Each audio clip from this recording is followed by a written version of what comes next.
Hey, Jefferson 4th and 5th graders. I miss you again. I think it's week 6. Is it week 6 or 7? Anyways, I hope that you're all doing really well. And I hope that you're using some of my lessons to help you get through what's going on right now, staying home a lot, being with your family, dealing with any feelings that are coming up. Hey, guess what? This next week, I'm going to start some office hours. So if you need to talk to me one-on-one or want to talk to me one-on-one, you can pop in and your teacher will send you the information, okay? I hope to see some of your faces soon.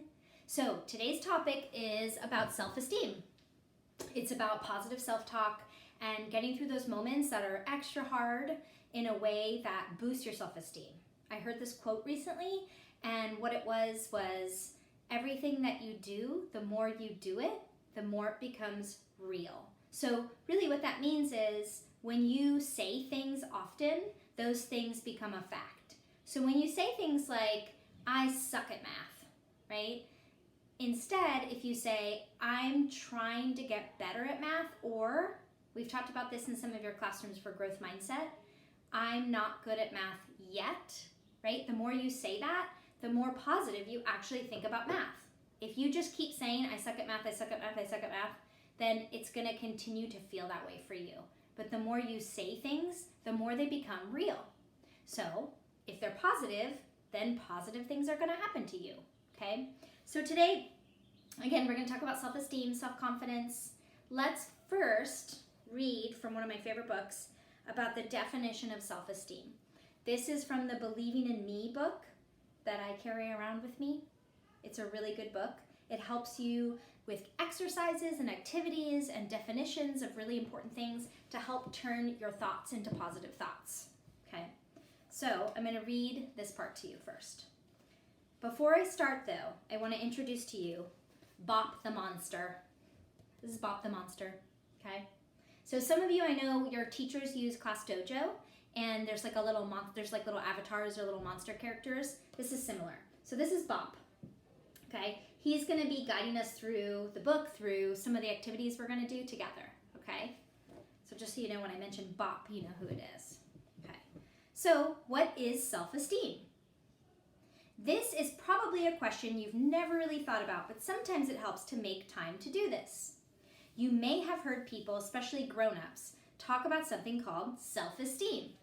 Self-esteem is not something you can see or touch, but you can feel it and it's very powerful. So what is it? Self-esteem is the way you feel about yourself. Your self-esteem can be high or low, depending on how you feel. If you feel good about yourself and you are confident in your abilities, that's called high self-esteem.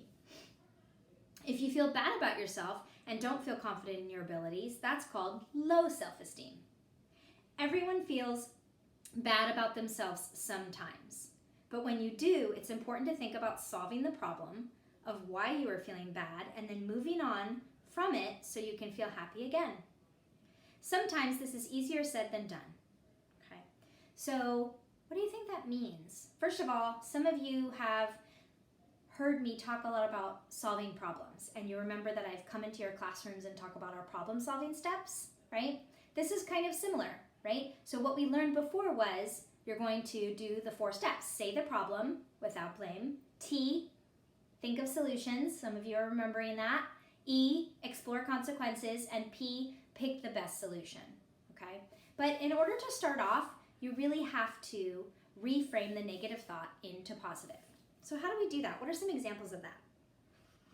Okay, well, let's listen to what Bop did, okay? Here's Bop again, our friendly monster, okay? So Bop wants to tell you that self-esteem comes from the inside, okay? Having high self-esteem means believing in yourself even when upsetting things happen. Having low self-esteem means seeing yourself in a negative way and not being able to enjoy good things when they happen to you, okay? Can you help? Let's work together right now to work out Bop's self-esteem and where it comes from. So here's a scenario for Bop. The teacher has asked Bop to stand up and read a story out loud to the rest of the class. Bop feels worried about making a mistake. Okay, so there's Bop.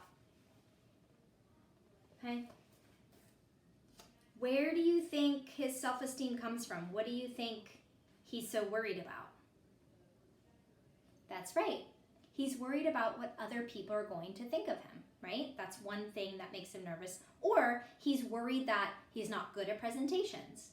Or he's worried that he might mess up, okay? So how can we think about that in a way and turn it positive so he feels better about the presentation, okay? If Bob is experiencing high self-esteem, Bob's thoughts would go something like this. If someone laughs or calls me stupid, it's because they are mean, not because I'm stupid. So his worry was, I'm going to sound stupid in front of my class. But he turned it into a positive thought. I'll try my best anyway, and I might even enjoy it. Does that sound positive? Absolutely. Never mind, everyone makes mistakes. This is true, and that's a great one. I might make a mistake and feel embarrassed. Okay, so yeah, that's hard, right? He started out with the positive, right? You see at the end, he's starting to say some negative things, okay? So part of this is figuring out how he can twist it to positive. If Bob is experiencing low self-esteem, Bob's thoughts might go like this. I might make a mistake and feel embarrassed. All the other children can read aloud perfectly. I feel really bad. I shouldn't try. Everyone thinks I'm stupid and they're right. Does that sound like positive self-talk or negative self-talk? That's negative self-talk, which leads to low self-esteem, okay? And we're trying to boost our self-esteem because guess what? You're all awesome. Okay. So Bob is worried the words will come out wrong and the other kids will laugh. Bob doesn't want to do it. Bob is experiencing low self-esteem right now. Where does his self-esteem come from? Does it come from his teacher? The other kids? Or how Bob thinks about the situation and what Bob is imagining will happen? Think about it. Think about it. You're right. It's how Bob thinks about the situation and what Bob is imagining will happen, right? Bob is feeling bad and afraid of trying because Bob is imagining bad things will happen. It's not the kids. It's not the teacher. He actually doesn't even know what they're thinking, right? He's in control of his own brain. He's in control of what he's thinking. So how can we boost Bob's self-esteem? Either never ask Bob to read in class, or put socks in the children's mouths so it's impossible for them to laugh at Bob, or change the way Bob thinks and feels about reading aloud. You're right, it's the last one again. If Bob doesn't read at all, Bob's self-esteem won't get a chance to grow. It'll stay right where it is or even get lower. Also, putting socks in children's mouths is mean. And we can't do it. Okay. So, how do we get from negative self-talk to positive self-talk? And positive self-talk turns into high self-esteem, right? When we have high self-esteem, we can do things that are hard for us, right? We can challenge ourselves. We can make our brain stronger. We can make mistakes and still be okay with it, okay? So how do we flip these unhappy thoughts into hopeful thoughts? The secret to building higher self-esteem is to flip the negative self-talk into positive self-talk, or the unhappy thoughts into happy or hopeful thoughts, okay? So let me show you some examples that I did for myself. This is something that I want you to try at home with your family or just with yourself, okay? So you're gonna make 3 columns on your piece of paper. Everybody run and get your paper and your pencil or your pen or your markers. Since this is a video, the good news is you can also pause it. You can also come back another time and do this, okay? I would recommend doing this more than once. 3 columns. The first column says what I say. Second says what I really think. Third says flip it, okay? So what I say. These are things that I've been known to say, that Miss Golden's been known to say.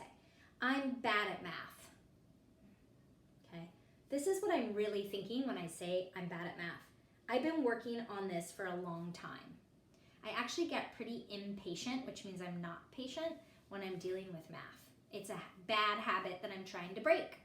So flip it. What can I say instead to turn it into a hopeful, happy thought to build my self-esteem in math? I can practice. Each time will get easier. Okay? Awesome. Is that positive or negative? It's positive. I'm just motivating myself to practice more. Okay. Second one I chose for today, this technology is too hard. I give up. So I've been having to learn a lot of technology over the last few weeks because we're all at home right now and I still want to talk to you. In order for me to talk to you, I have to learn technology and use technology. So it's been hard for me, and I've had moments where I've said this to myself, this is too hard, I give up. Okay, what am I really thinking? That's the second column. I feel bad that I can't do this perfectly right now. And that's the truth. Sometimes I feel really bad that I'm not as good at technology than some of my coworkers or some of my friends or some of my family members, and it's been hard for me, right? So that's what I'm really thinking is like, I want to do it perfectly and I can't. How can I flip it and turn it into a hopeful, happy thought? I can take breaks and try again when I'm calmer. Remember, we talked about our calm down steps a couple of weeks ago. You've got your calm down corner you can work on. You've got your belly breathing. You've got your 5-finger breathing. This will help. And this has helped me to calm down so that I can learn technology. And I did it. I learned technology. Not all of it, but a lot of it. Okay, and we're here today because of it. So I want you to work on this yourself this week. Remember, 3 columns. What I say, what I really think, and flip it. I'm going to do a little close-up so you can see it for a minute, okay?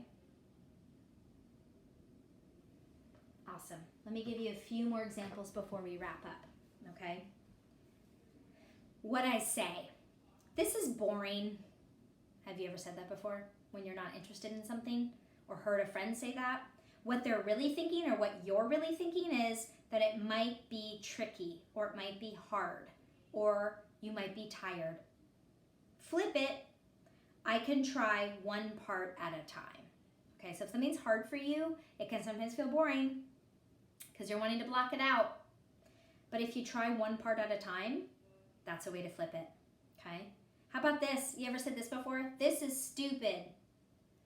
I know, we don't really want to say that out loud, but we all say it sometimes. What you really think is that I don't understand. That's what's really happening.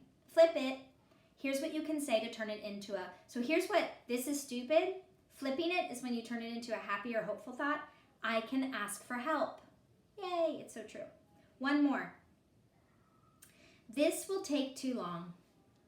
What I really think, this is too much for me. Flip it. I can make a plan and work through it.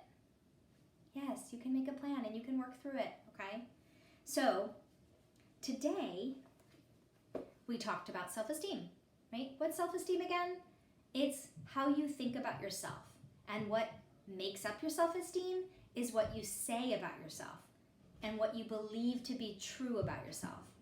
And the things you believe to be true are made up of the things that you say often, okay? So things that you say or do a lot make up who you are and help make up your self-esteem.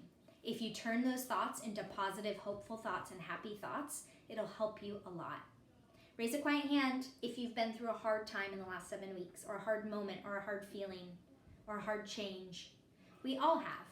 I miss being at school a lot, right? So I've had to use my chart here for turning my negative thoughts into hopeful, happy thoughts. And it's been helping me every day. So you can do this every day, or you can do it every week, but I want you to try this. Thank you for listening today, 4th and 5th graders. I'll see you soon.